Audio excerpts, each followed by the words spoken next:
Okay, so we finna get straight into it. Earl Sweatshirt, Mike, Sirkin just released the best album I heard by far.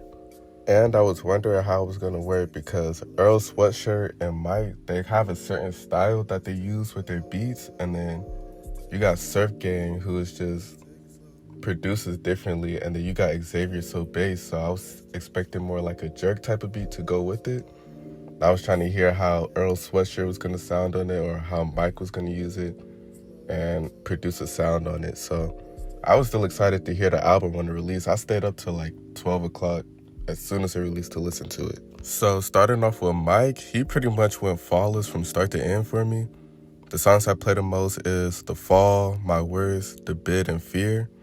And I really like the songs a lot with the bass, and then, the features he chose were perfect too. They complemented really well with how he mixed the sounds together with the production and his type of rapping style. And I kind of found Mike's to be more hype while Earl Sweatshirt was more on the calm side of the album.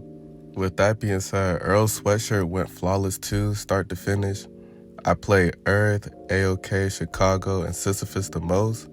And before they even released the whole album, when they dropped like the 4 tracks before it released, I thought Earth was going to be the best sounding one, but every song on there was just as good as it or even better than it. And AOK is one of my favorite tracks to play. I play it like 3 times over in a single day. And the album came out like 3 days ago. But then I also wanted to touch up on Chicago. Chicago sounded different to me. Like it was a different type of beat, but it sounded like something that Lucky would be on the same time. Like it just kind of gave me like a Earl Sweatshirt, Lucky collab type of vibe to it. Then you got songs like Not For The Weak and Quick, where Not For The Weak, it showed off like Mike's rapping, but then when you got to the end with Anicia Kim, it just seemed like they just mixed like a off beat with the vocalist. It was kind of different in a way. And then with Quick, how it's just only just the beat on it and no rapping, it just sounds like they was just trying to show off more of the production side with the sounds and how they was able to put this all together. It was more like an art type of direction they was going with, and it matches their direction for the album cover, which is like a whole art type of thing that they did, kind of like a museum type painting where it just all comes together perfectly. But I can't end off without acknowledging the production of Surf Gang and Tony Seltzer, which has to be my favorite part of the album.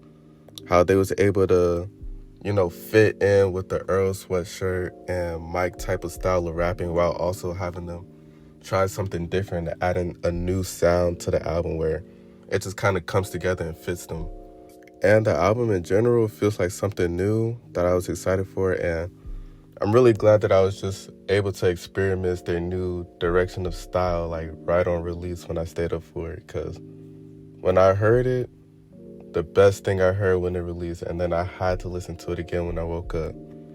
But, this is my first commentary video/video essay for an album, and it was a really good experience. I enjoyed it a lot.